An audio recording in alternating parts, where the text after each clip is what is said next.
There are men in this world who build empires on fear, who wear violence like expensive cologne, who've never bent a knee to anyone. Zareth Constantine was that man, until the night he walked into a dimly lit club and saw her dancing under neon lights, all 4 feet 9 inches of her, and felt something inside his chest crack open like a fault line before an earthquake. She was everything he'd been taught to overlook, everything his world would mock, everything he should have walked away from. But obsession doesn't ask permission, and what began as a single glance across a crowded room would ignite a war that would cost him everything he'd built, everyone he'd trusted, and nearly the one thing he'd discovered he couldn't live without. This is the story of a king who found his weakness, and a woman who refused to be anyone's crown. The thing about power, Zareth Constantine had learned over 34 brutal years, was that it required constant feeding.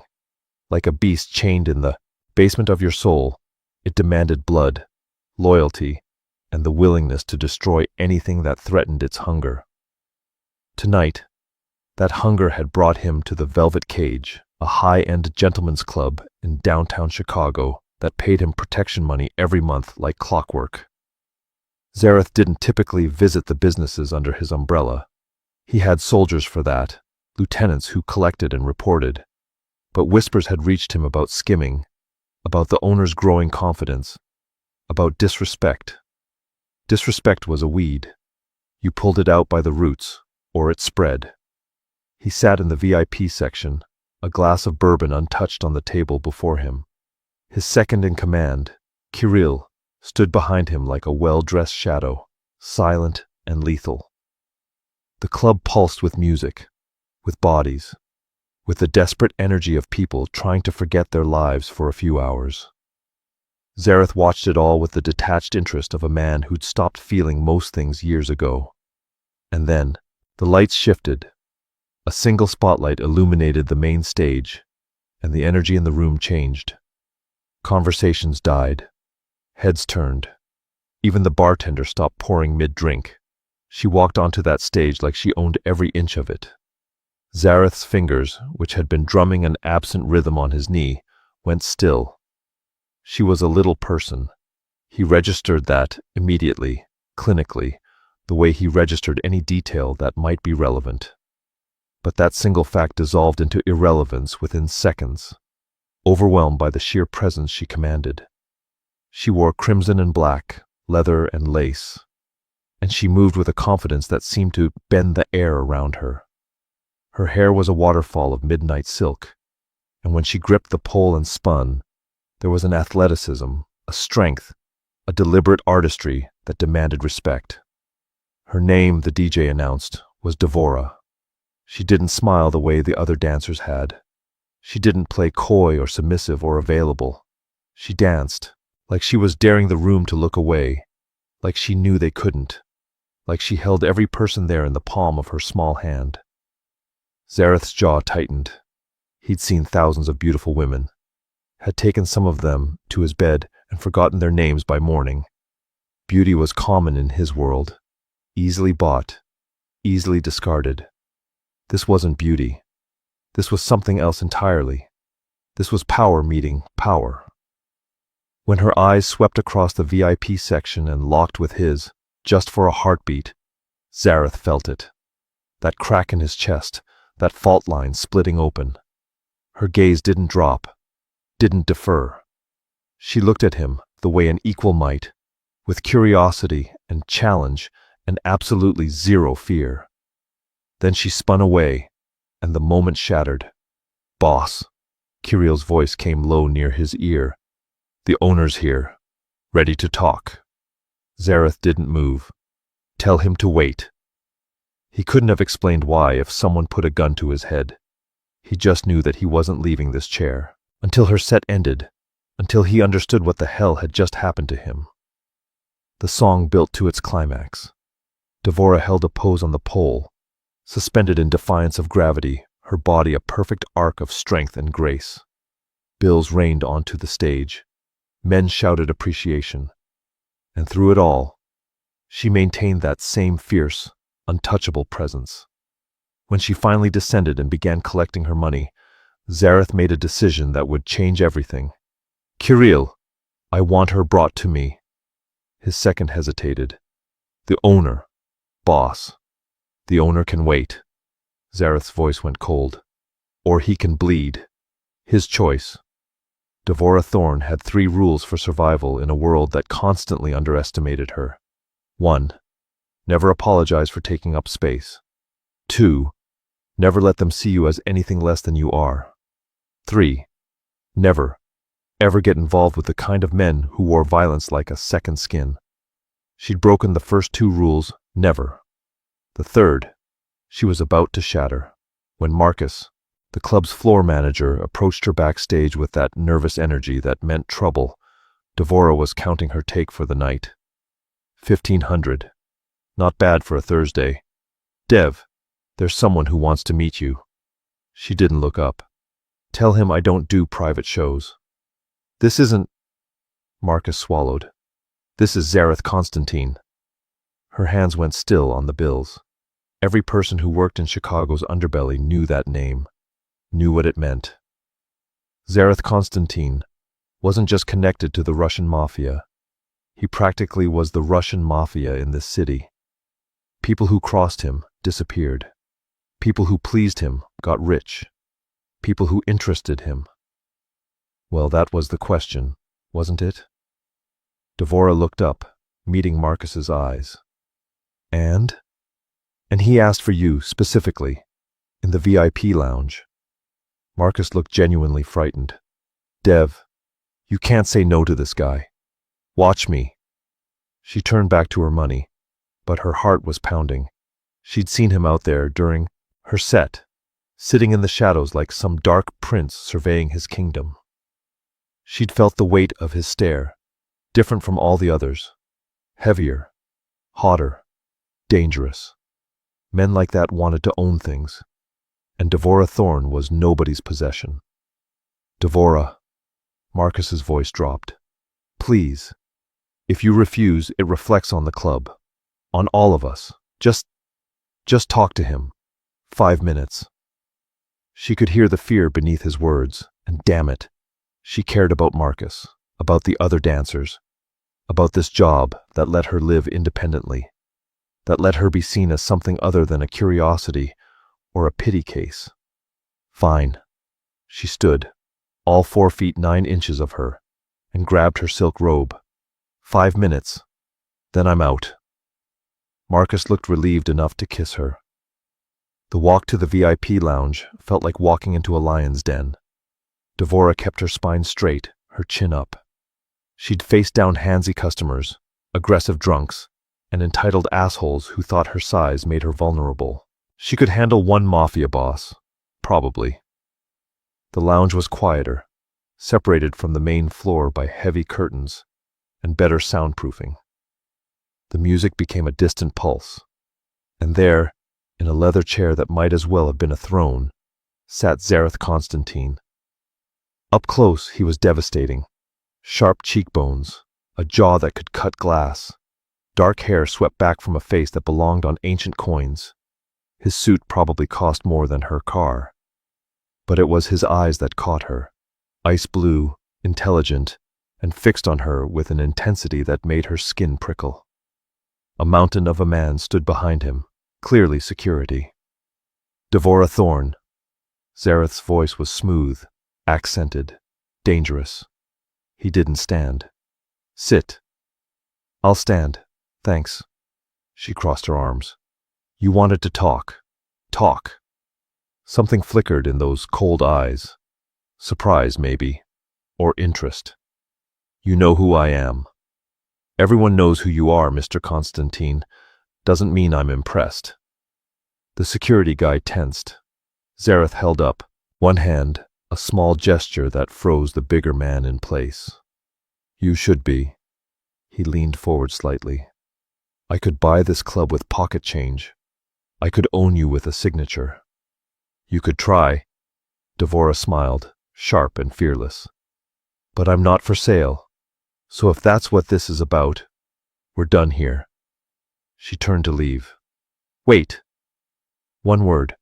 spoken quietly, but it carried weight. Command. She shouldn't have stopped.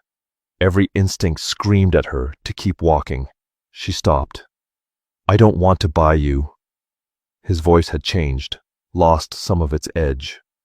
I want to know you. Devora turned back, studying him. Why? Because in 20 years of coming to clubs like this, I've never seen anyone own a room the way you did tonight. Because you looked at me like I was just another man, not a king or a killer. Because... He paused, and for just a second, something human flickered across that perfect cold face. Because I can't stop thinking about what that means. It was the honesty that got her, the rawness beneath the power. One drink, she heard herself say. That's all you get. His smile was slow, predatory, victorious. That's all I need. One drink became two. Two became 3 hours of conversation that ranged from books to philosophy, to the absurdity of Chicago winters. Zareth Constantine, Devora discovered, was whip-smart, darkly funny, and dangerously easy to talk to once you got past the ice. He asked about her life, her dancing, her ambitions. He didn't ask about her height, didn't make the awkward comments she'd learned to expect. He looked at her like she was a puzzle he wanted to solve, a book he wanted to memorize. It should have been flattering. Instead, it terrified her, because she could feel herself leaning in, lowering her guard, forgetting her own third rule. When she finally pulled herself away at 3 a.m, Zareth walked her to the club's back exit personally. Kirill, his shadow, stayed 10 paces behind. I want to see you again, Zareth said. Not a question, a statement of fact. This was a one-time thing. Was it? He stepped closer, and God, even with her in heels, he towered over her. But he didn't use his height to intimidate. He simply existed, gravitational. Tell me you didn't feel it too. Feel what? This. He gestured between them, frustration cracking through his control. Whatever this is. This pull. Devora's breath hitched. She had felt it. That's what scared her. You're dangerous, she said quietly. Your world is dangerous. I've worked too hard for my independence to risk it on someone who could destroy me without trying. I would never. You would. She cut him off, gentle but firm. Maybe not on purpose. But men like you consume things. People. You can't help it. It's how you're built. Something dark flashed in his eyes.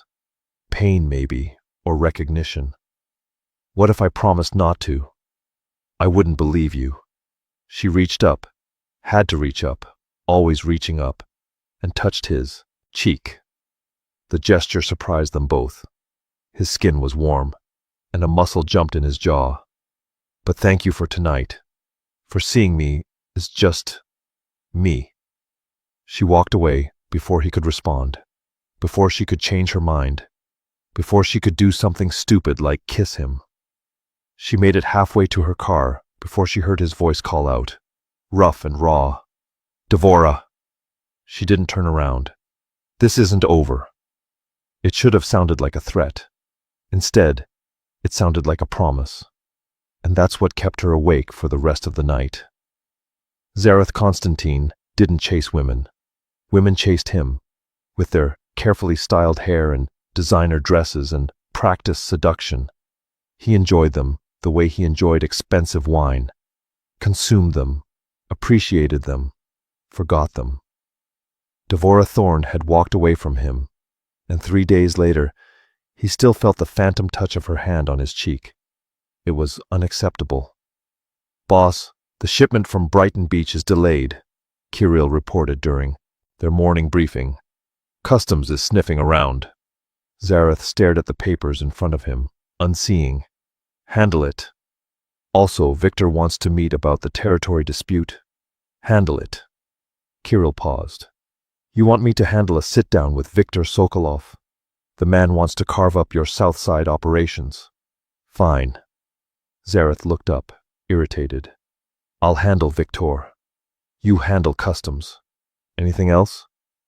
His second-in-command studied him with concern. Boss, you've been distracted. Ever since that night at the club. I'm not distracted. You've checked your phone 40 times this morning. Zareth's hand, halfway to his phone again, froze. You're counting now? Someone has to keep you alive. Kirill crossed his arms. What is it about this woman? What indeed? Zareth had been asking himself the same question for 72 hours. He'd sent flowers, ignored. He'd sent a car, refused. He'd sent a handwritten note offering dinner at the city's finest restaurant, returned, unopened. Devora Thorne was treating him like he was nobody, and it was driving him absolutely insane. She's different, Zareth finally said. Different how? She doesn't want anything from me. Not my money, not my power, not my protection. She just wants to be left alone. So leave her alone. Zareth laughed, bitter. I can't. And that was the terrifying truth of it. He'd tried. He'd thrown himself into work, into violence, into all the things that usually grounded him. Nothing worked. She was under his skin, in his blood, rewiring something fundamental in his brain. He'd killed men for less disruption to his life. I need to see her again, he said. Boss. Not a suggestion, Kirill. Find out everything about her. Where she lives, where she goes, what she likes. I want to know her. That's called stalking. That's called research. Zareth stood, straightening his cuffs. I'm going to win her over, Kirill, one way or another. And if she keeps refusing, Zareth's jaw tightened, then I'll find out what it's like to want something I can't have. The words tasted like poison. Devora noticed the tail on the fourth day. Black SUV, 2 cars back, following her from the club to her apartment in Wicker Park. Same vehicle she'd seen yesterday, and the day before. She wasn't stupid. She knew exactly who'd sent them. Fury bubbled up in her chest, hot and righteous. She'd told him no. She'd walked away. And instead of respecting that, he'd decided to... what? Watch her? Protect her? Own her from a distance? She changed course, pulling into a busy Starbucks parking lot. The SUV pulled in 3 spaces down. Devora got out of her car, marched over to the SUV, and rapped on the tinted window with her knuckles. Hard. The window lowered. A man with a broken nose and cautious eyes looked down at her. Tell your boss I want to meet. Tonight. And tell him if he ever has me followed again, I'll make his life a living hell. Ma'am, I don't... Save it. She pulled out her phone, snapped a photo of his license plate. I've got your plates, your face, and a lawyer on speed dial who specializes in harassment cases. Your call. The man's face paled. I'll relay the message. Good. She spun on her heel and walked back to her car, adrenaline singing through her veins. She was shaking by the time she got home, not from fear, from rage. Her phone rang 2 hours later. Unknown number. Hello. Devora. Zareth's voice, smooth and dark. I heard you wanted to meet. Your stalking isn't cute, Constantine. It's criminal. I was ensuring your safety. Bullshit. She paced her small living room. You were trying to control me because you can't handle rejection. Well, here's a news flash. I don't care how powerful you are or how many people fear you. You don't get to decide what's good for me. You don't get to make choices about my life. And you sure as hell don't get to have me followed like I'm some kind of asset you need to protect. Silence on the other end. Heavy, weighted silence. Then, you're right. She stopped pacing. What? You're right. I overstepped. It was... He exhaled, and she could picture him running a hand through his hair. That gesture of frustration she'd seen glimpses of. I'm not used to feeling out of control, and you make me feel completely out of control. That's not my problem. I know. His voice dropped. But it's become mine. I can't stop thinking about you, Devora. I can't sleep. I can't focus. You've become this constant presence in my head, and I don't know what to do with that. Her heart was pounding. Join the club. What? The admission slipped out before she could stop it. You think you're the only one affected here? I haven't been able to think straight since that night either. But the difference between us is that I'm smart enough to know this is a bad idea. Then help me understand why. Because you're a criminal, Zareth. She nearly shouted it. You hurt people for a living. You control an empire built on fear and violence. And I've spent my entire life fighting to be seen as more than my size, to be independent, to be strong. Getting involved with someone like you would undo all of that. I'd become Zareth Constantine's girlfriend, that novelty on his arm that people whisper about. I would never, you wouldn't mean to, but it would happen anyway. She sat down on her couch, suddenly exhausted. I like my life, Zareth. I like my freedom. I like knowing that everything I have, I earned myself. I can't give that up, not even for whatever this is between us. More silence, then quiet and raw. What if I could change? People like you don't change. What if I wanted to? For you? The words hung in the air between them, impossible and tempting and terrifying. Meet me, he said. One more time.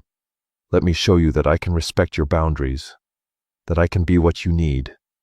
And if you can't, then I'll let you go. It was a lie. They both knew it. Men like Zareth Constantine didn't let go of things they wanted. But God help her. She wanted to believe him. One meeting, she said finally. Neutral ground. No drivers, no security, no power plays.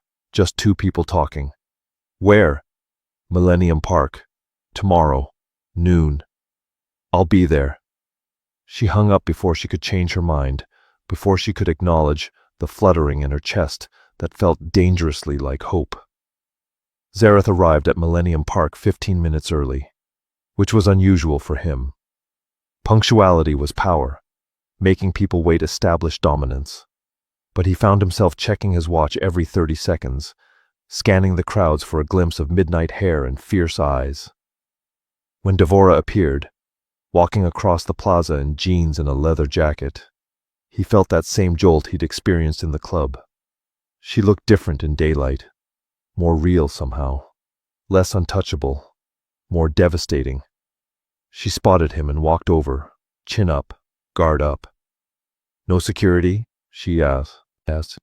Kiriel's watching from a distance, but he won't interfere. At her look, he added, I'm still a target, Devora. Some precautions are non-negotiable. She considered this, then nodded. Fair enough. They walked in silence for a while, weaving between tourists and locals. The Cloudgate sculpture gleamed in the autumn sun. Children ran squealing around its base. It was all so normal, so far removed from Zareth's usual world of shadows and violence. I haven't been here in years, he admitted. Why not? Men in my position don't do normal things. Parks, museums, coffee shops, they're all potential ambush sites. You learn to live in controlled environments. Devora looked up at him. That sounds exhausting. It's necessary. Is it? Or is that just what you tell yourself to justify the cage you've built? Her words hit harder than a fist. I didn't build a cage. I built an empire. Same thing, from where I'm standing. They stopped near a bench, and Devora sat, patting the space beside her.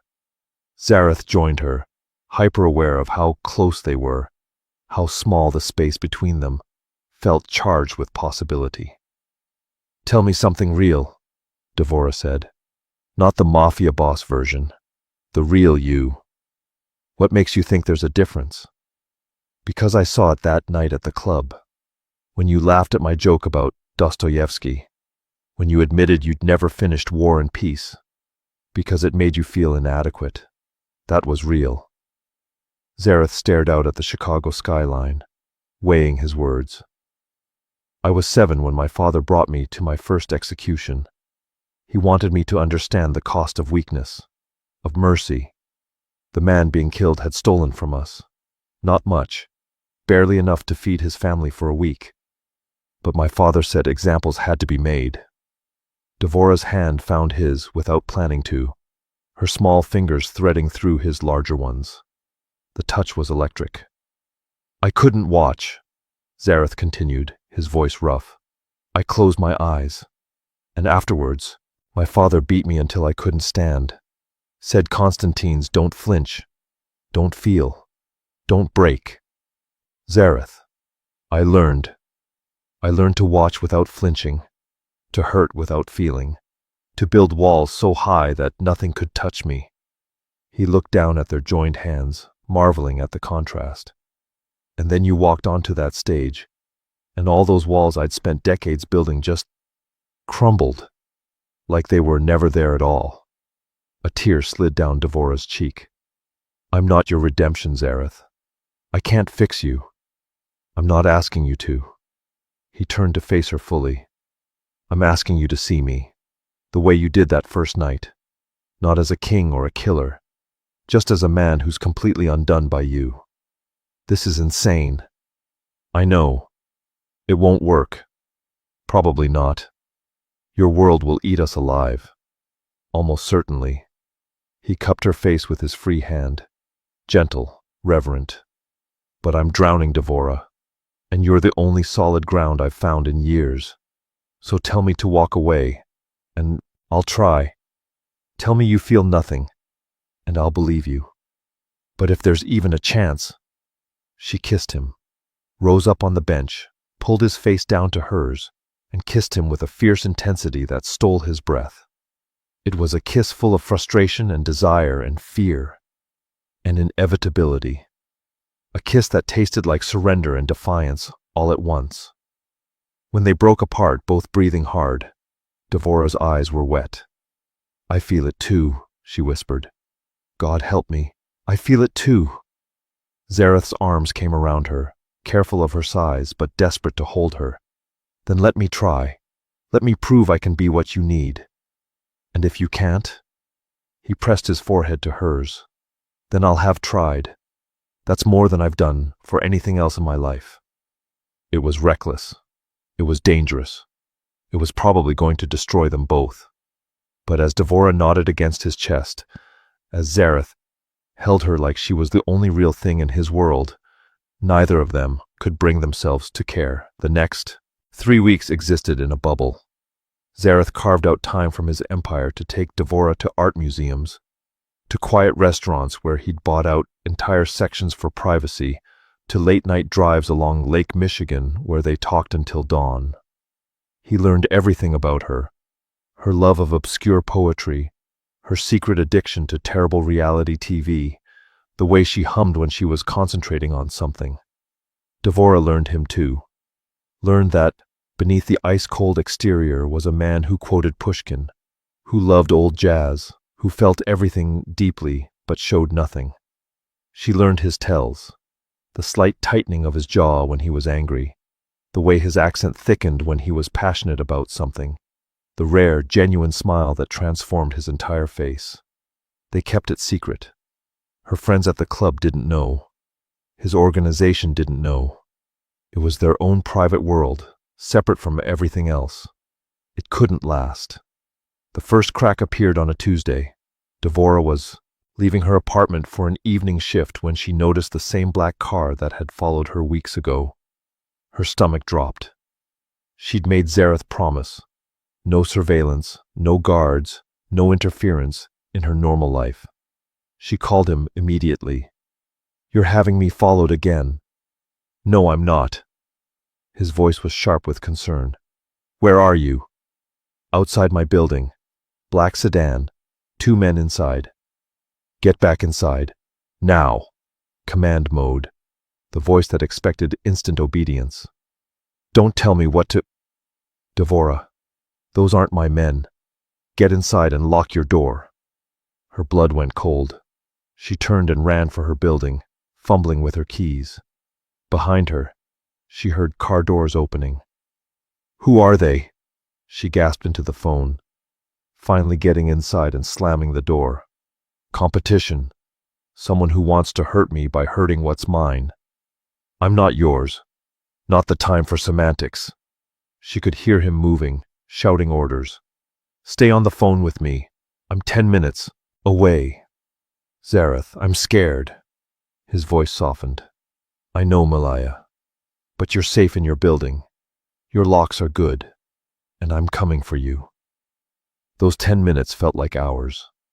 Devora paced her small apartment, phone pressed to her ear, listening to Zareth's voice talk her through breathing exercises, distract her with stories, anything to keep her calm. When the knock came at her door, she nearly screamed. It's me, Zareth's voice through the wood. Let me in. She yanked open the door, and he was there, disheveled, breathing hard, eyes wild with concern. He swept her into his arms before she could say anything. You're okay. You're okay. He repeated it like a mantra, hands running over her back, her arms checking for injuries. What's happening? He pulled back, cupping her face. Viktor Sokolov. He's making a move. He found out about you. I don't know how. I've been so careful. And he's using you to draw me out. Who is Viktor Sokolov?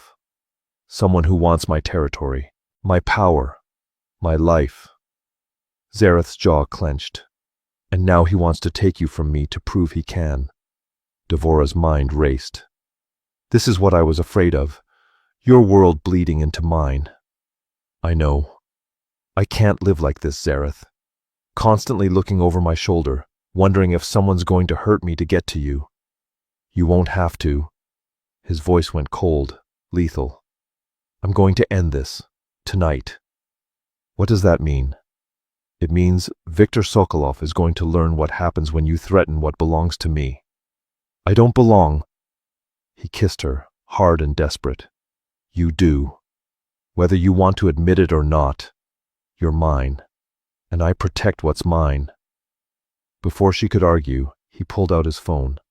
Kirill, I need a full security detail at Devora's building. No one gets in or out without clearance. And find Viktor. I don't care if you have to burn down every one of his holdings. Find him. Zareth, you can't just... I can. I will. He looked at her with those ice-blue eyes now, blazing with something primal. This is who I am, Devora. This is the part of me you said you didn't want. But it's also the part that's going to keep you alive. She should have been terrified. Should have pushed him away. Ended this before it got worse. Instead, she pulled him back down for another kiss. Don't get killed doing something stupid, she whispered against his lips. I don't plan to. He touched her face one more time, memorizing her. I'll be back before dawn, and when I return, Viktor Sokolov won't be a problem anymore. He left, and Devora stood in her suddenly empty apartment, listening to footsteps in the hallway as armed men took up positions outside her door. Her independent life, she realized, had just ended. And the terrifying part was that she wasn't sure she minded. Zareth found Viktor Sokolov in a warehouse on the south side, surrounded by his crew, confident in his protection. That confidence died the moment Zareth walked through the door with 20 armed men. Viktor, Zareth's voice echoed in the cavernous space. We need to talk. The older man, grizzled and scarred, smiled. Constantine, I wondered when you'd show up. Your little pet is quite the weakness, isn't she? Zareth's expression didn't change, but his eyes went absolutely dead. You're going to apologize for calling her that. Then you're going to swear on your mother's grave that you'll never go near her again. Then maybe, I'll let you live. Viktor laughed. You're gone, soft boy. All over a dwarf stripper who... He didn't finish the sentence. Zareth moved faster than Viktor's guards could react, crossing the space and slamming the older man against a concrete pillar.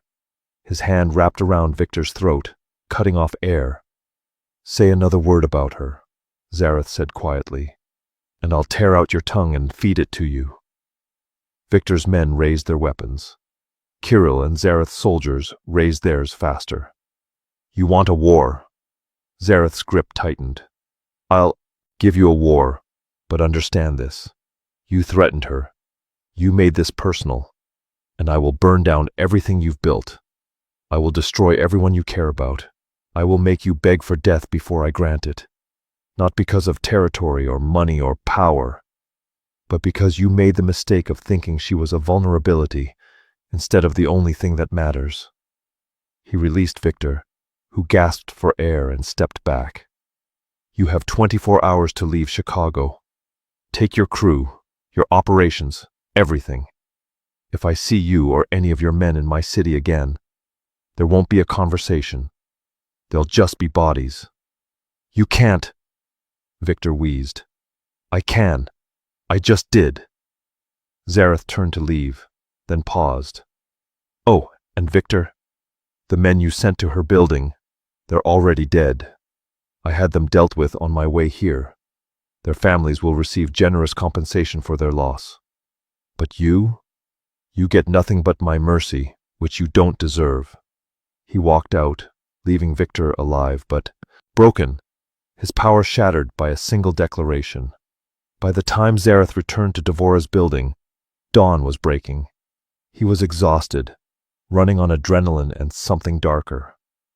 But the moment he saw her, sitting on her couch, wrapped in a blanket, waiting for him, some of the violence drained out of him. Is it done? She asked. It's done. He'll be gone by tomorrow. Did you kill him?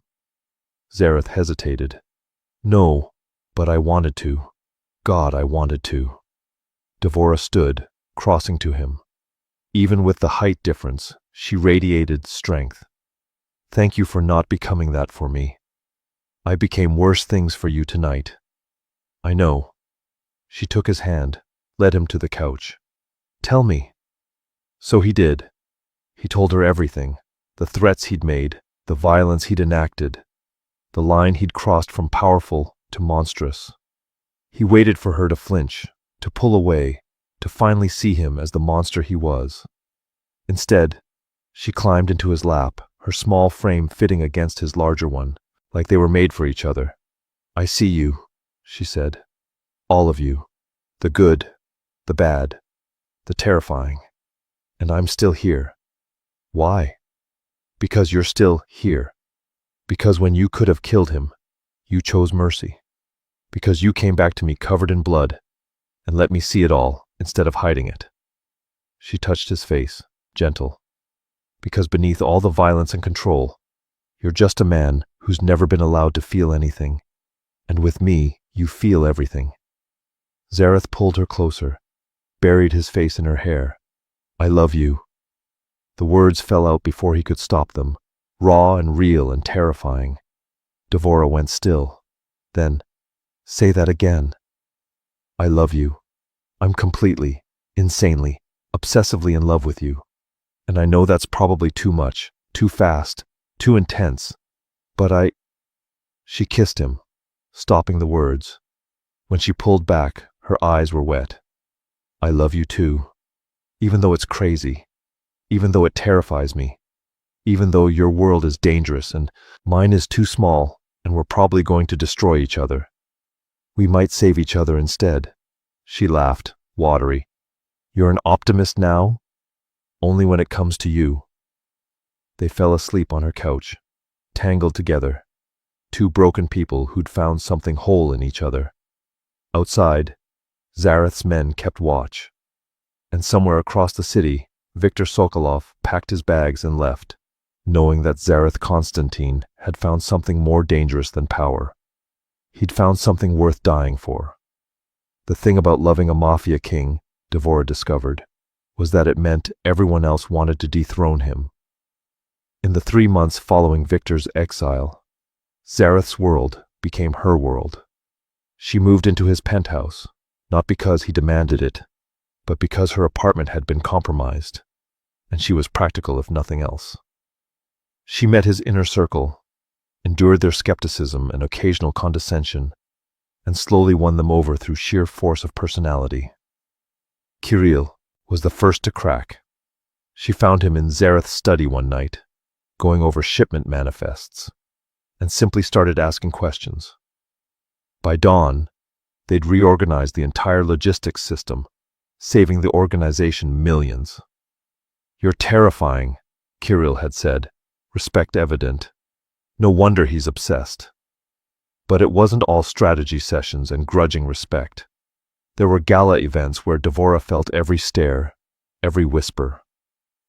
There were meetings where men twice her size dismissed her until Zareth made it clear that disrespecting her meant disrespecting him.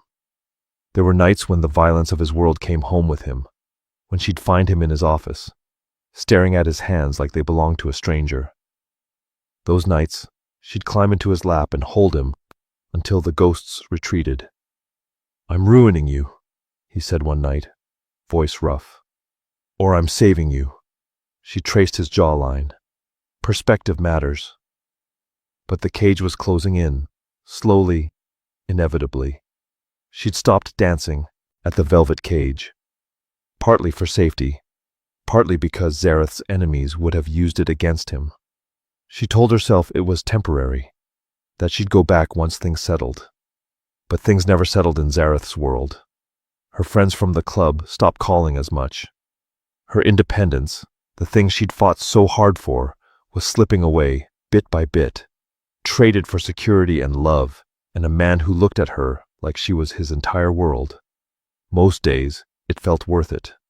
Some days, she felt herself disappearing.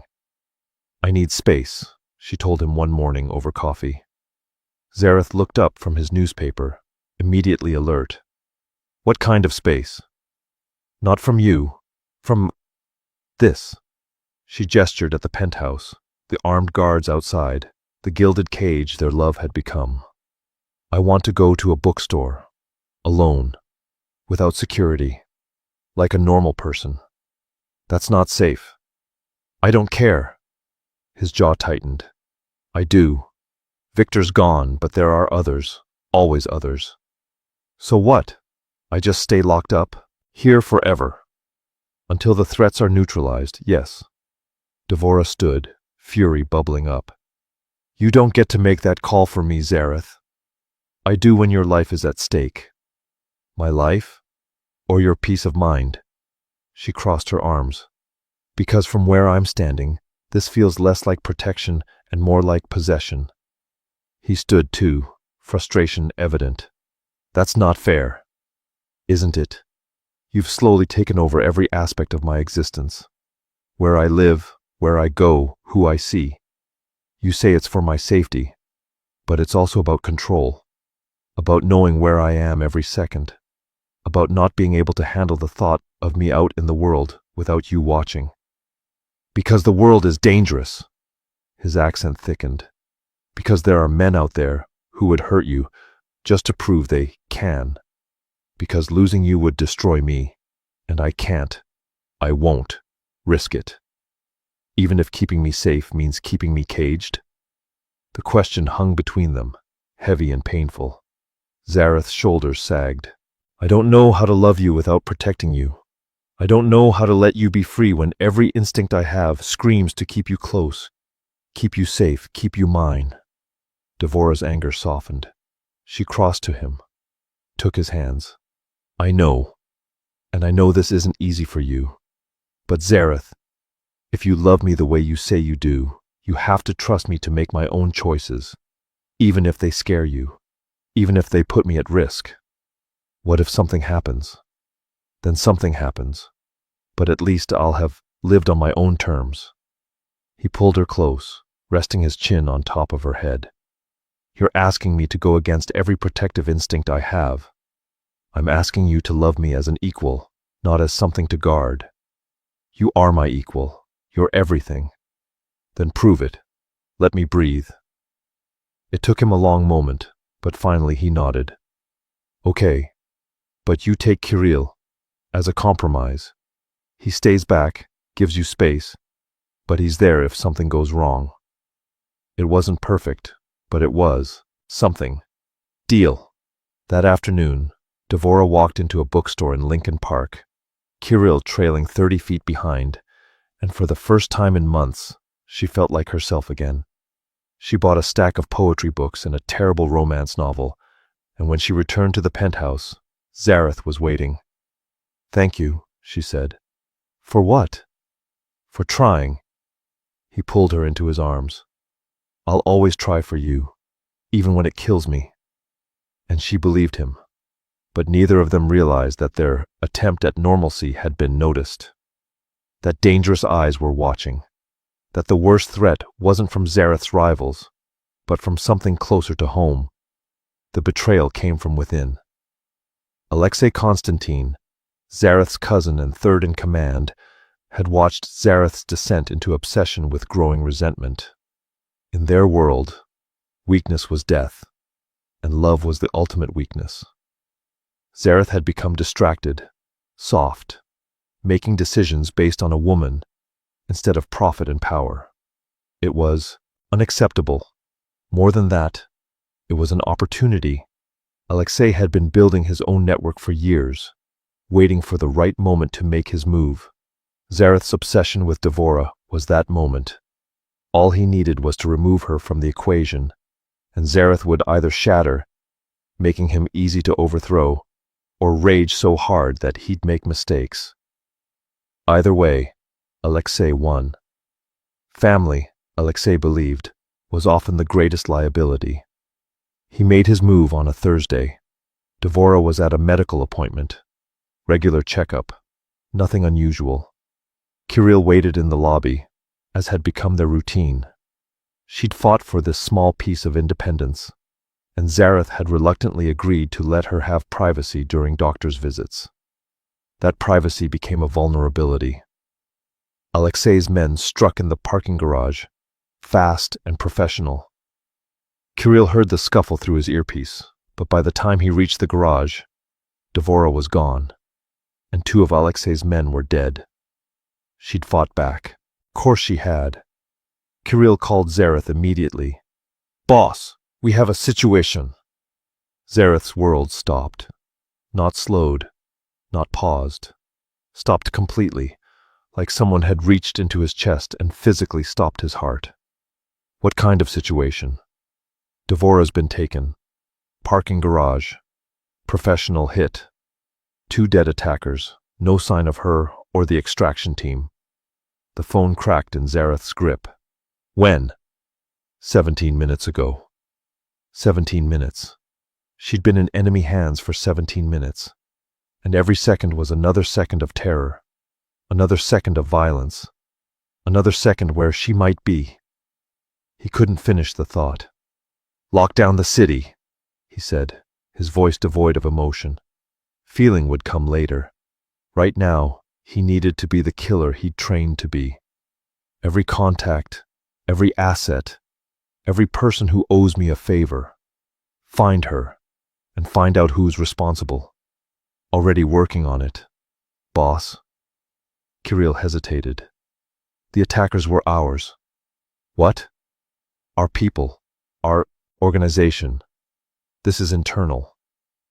The rage that flooded through Zareth was cold, surgical, absolute. Internal meant someone close, someone trusted, someone who would understand exactly how to hurt him, someone who was about to learn what happened when you touched what was his. "Pull security footage from the garage.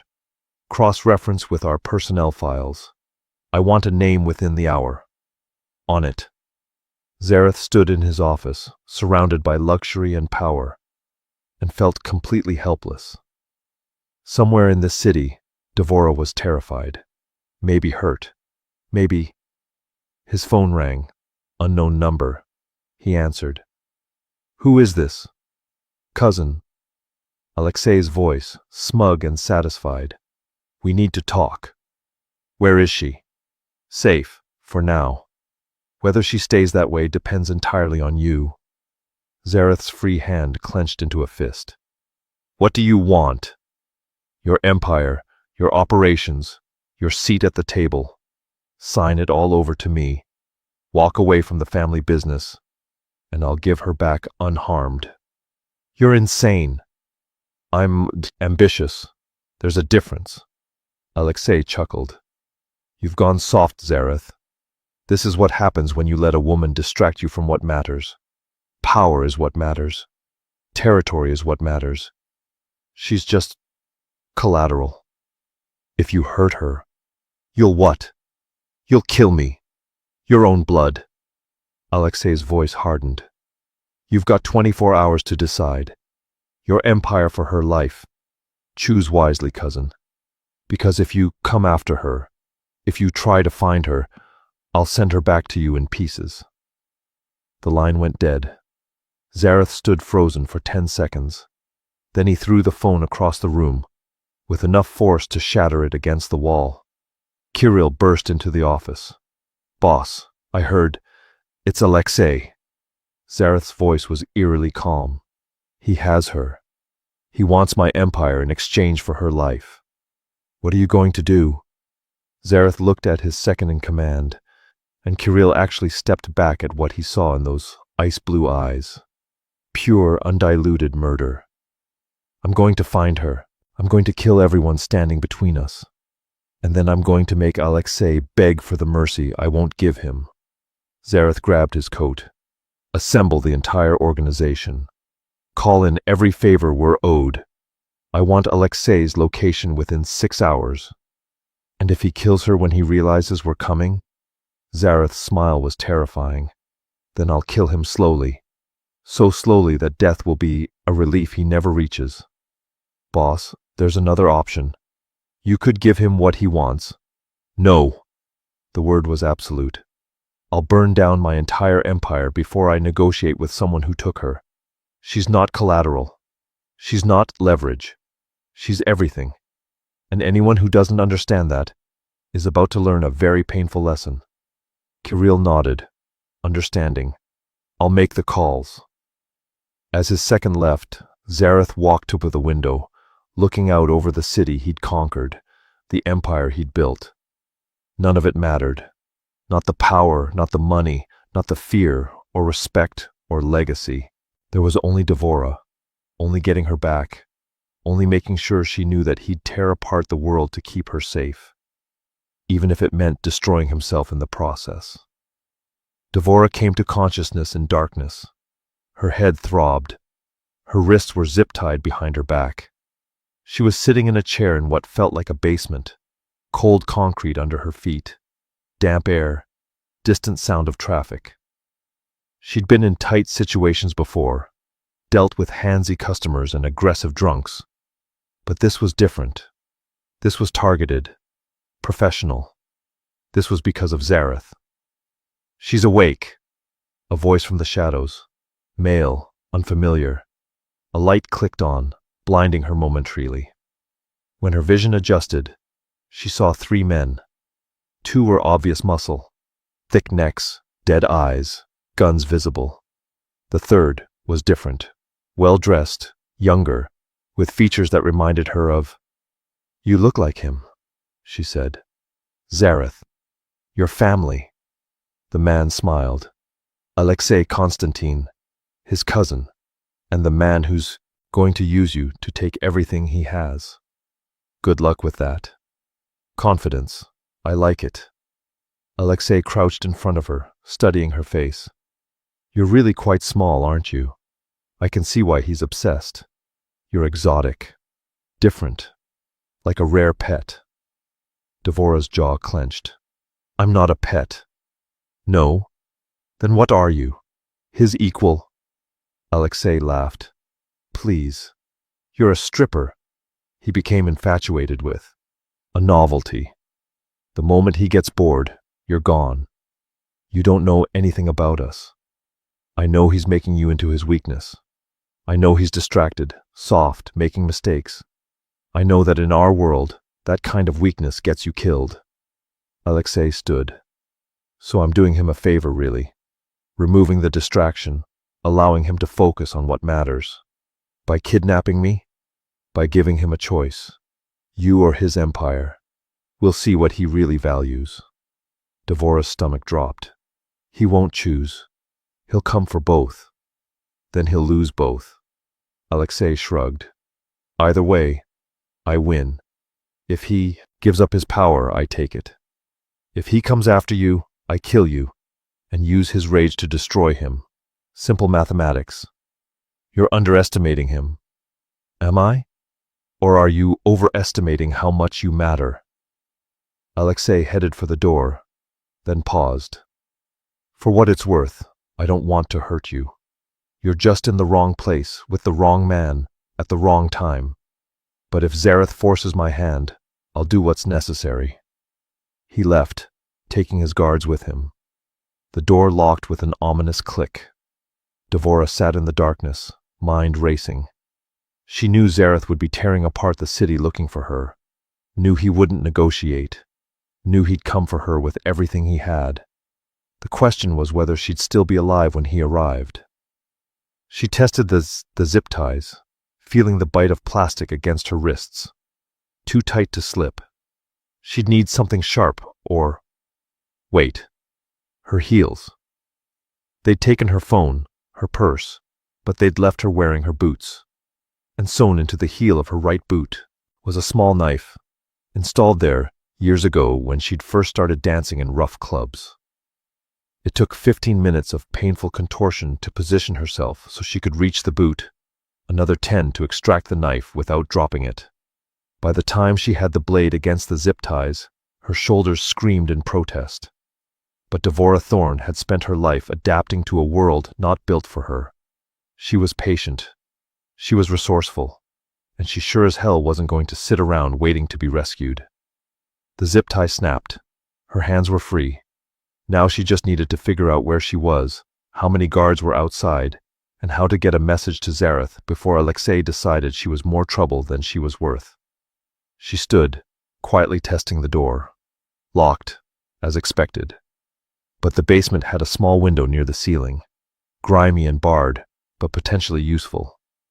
Devora pushed a box beneath it, climbed up, and peered out. Street level. She could see passing cars, pedestrians, a bodega across the street with a neon sign. A landmark. Something she could use. She memorized everything she could see, then climbed down and started exploring her prison for anything that could help. Outside, Alexei's men stood guard, confident in their security. They didn't realize that the small woman in the basement was already planning their downfall. And miles away, Zareth Constantine was assembling an army. Zareth found Alexei's location through a combination of surveillance footage, informant networks, and pure rage-fueled determination. An abandoned factory in Pilsen, guarded by a dozen men, isolated enough that gunfire wouldn't immediately draw police attention. Perfect for a massacre. He assembled his best fighters, 20 men who'd proven themselves in blood and battle. Kirill tried to argue for a larger force, but Zareth refused. More men means more noise. I want this surgical. Fast. Brutal. He checked his weapons with practiced efficiency. Anyone who gets between me and her dies. Anyone who surrenders lives, unless they've touched her. Clear. His men nodded, grim-faced. They moved at 3 a.m, when human attention was at its lowest, when even criminals started to relax. Zareth's team hit the factory like a force of nature. Simultaneous breaches from 3 points, suppressors keeping the gunfire muffled, coordination perfect. Alexei's guards never stood a chance. Zareth moved through the factory with lethal precision, every shot placed, every movement economical. He'd been trained for this since childhood, and tonight, all that training came together in a symphony of violence. He found Alexei in a second-floor office, watching security feeds with growing panic. "Cousin," Zareth said quietly, gun pointed at Alexei's head. "Where is she?" "You're making a mistake. Where is she?" "Basement. Southwest corner. She's unharmed. I swear." Zareth shot him in the kneecap. Alexei screamed, collapsing. Zareth stood over him, expression empty. "That's for taking her. The next one's for making her afraid." He fired again, the other knee. Zareth, please. You wanted my empire. You wanted my power. But you forgot the most important rule of our world. Zareth crouched beside his cousin. You don't touch family. And she's more family than you ever were. You've gone insane. I've gone honest. Zareth stood. I'll deal with you later. First, I'm getting her back. He left Alexei bleeding on the floor, surrounded by Zareth's men, and ran for the basement. The door was locked. He kicked it open, gun raised, expecting resistance. Instead, he found Devora standing over two unconscious guards, a pipe in her hands, determination on her face. She looked up at him, and her expression crumpled. Zareth! He crossed the space in 3 strides, pulling her into his arms so tightly it must have hurt. She didn't complain, just wrapped her arms around his neck and held on. Are you hurt? He demanded, pulling back to check her over. Did they touch you? Did they? I'm fine. Scared, but fine. She touched his face, noting the blood splatter. You came. Of course I came. Did you really think I wouldn't burn down the entire city to find you? I was kind of counting on it. She smiled, watery. I got myself mostly out, though. Those guards are just unconscious. Zareth looked at the guards, then back at her, something like awe in his eyes. You're incredible. I'm practical, and angry, mostly angry. He kissed her then, desperate and relieved, tasting salt from tears he wasn't sure were his or hers. I love you, he said against her lips. I love you so much it terrifies me. I know. I love you too. Now take me home. What about Alexei? Devora's expression hardened. What about him? He's upstairs, bleeding, waiting for me to decide his fate. She was quiet for a moment then. He would have killed me, not because I wronged him, but because I mattered to you. That's not forgivable. No, it's not. So end it, permanently. She looked up at him, and there was steel in her gaze. I won't lie and say I want him dead, but I won't lie and say he deserves to live either. This is your world, Zareth. Your call. He studied her face, seeing the woman who'd fought her way out of captivity, who'd knocked out armed guards, who'd survived in his world and come out stronger. You're right. It is my world, but you're part of it now. So we make this call together. They walked upstairs hand in hand, found Alexei where Zareth had left him, pale from blood loss, eyes wide with fear. Please, Alexei gasped when he saw them. I'm sorry. I made a mistake. I'll leave the country. You'll never see me again. Zareth knelt beside him. You're right about one thing. I'll never see you again. He looked at Devora one more time. She nodded, just once. Zareth stood, raised his gun, and ended it. The next few weeks were chaos. Zareth had to restructure his entire organization, root out anyone who'd known about Alexei's plan, shore up alliances that had weakened during the conflict.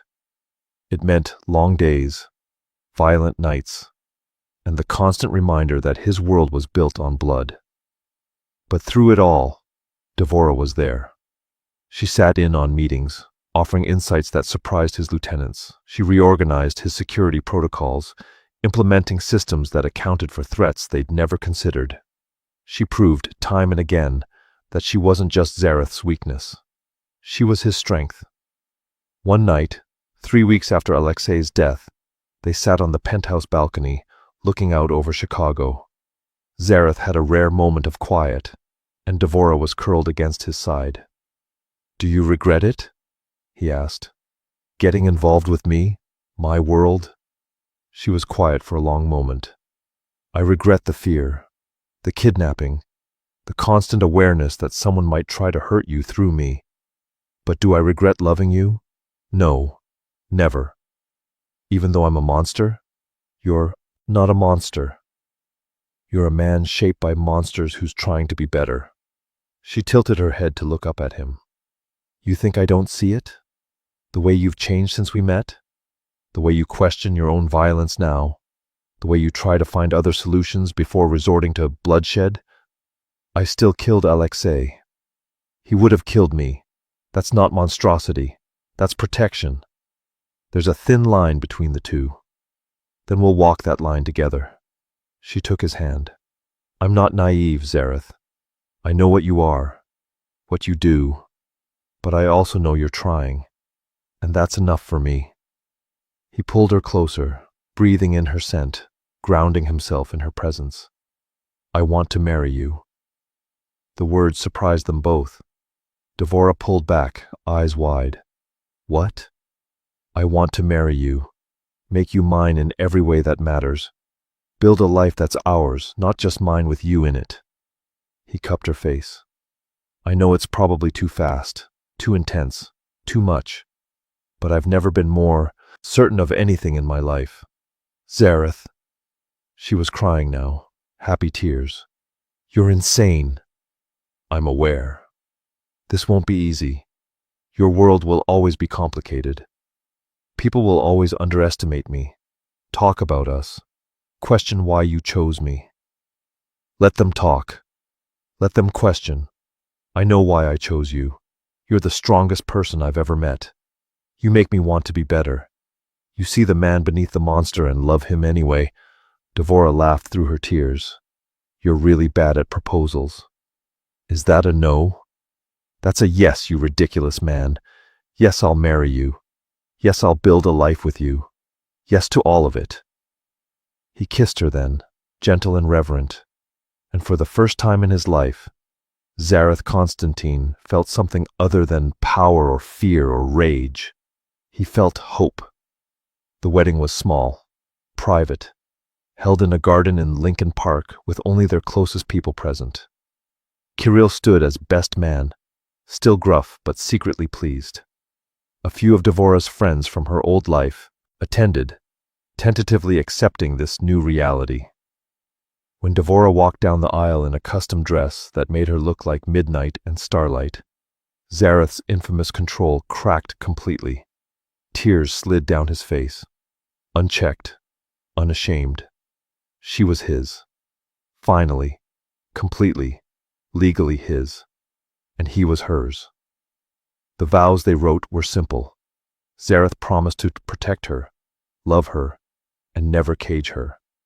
Devora promised to challenge him, support him, and never let him forget his humanity. When they kissed as husband and wife, Kirill muttered, "About damn time." But there was love in it. The reception was held at the penthouse, and as the night wore on, Zareth pulled Devora onto the balcony, away from the crowd. Happy? He asked, deliriously. She leaned against the railing, looking out at the city that had brought them together. You know, when I walked into the velvet cage 6 months ago, I had no idea my life was about to change completely. Regret it? Not for a second. She turned to face him. You've given me more than I ever thought I'd have. Not just material things, but feeling seen, feeling powerful, feeling like I could take on the world. You could. You do. He wrapped his arms around her waist. You've changed me too, you know. Made me realize that power without purpose is just tyranny. That strength means protecting what matters, not just destroying what threatens. Look at us, getting all philosophical. That's what marriage does, apparently. They laughed and kissed and held each other as the city glittered below. Neither of them knew what the future held. There would be more threats, more challenges, more moments where their different worlds collided violently. But they would face it together, the feared Mafia boss and the woman who'd brought him to his knees. Because in the end, love wasn't about one person completing another. It was about two people choosing each other every single day, despite the obstacles. And Zareth and Devora, they'd keep choosing each other, no matter what came next. The city below pulsed with life, with danger, with possibility, and they were ready for all of it.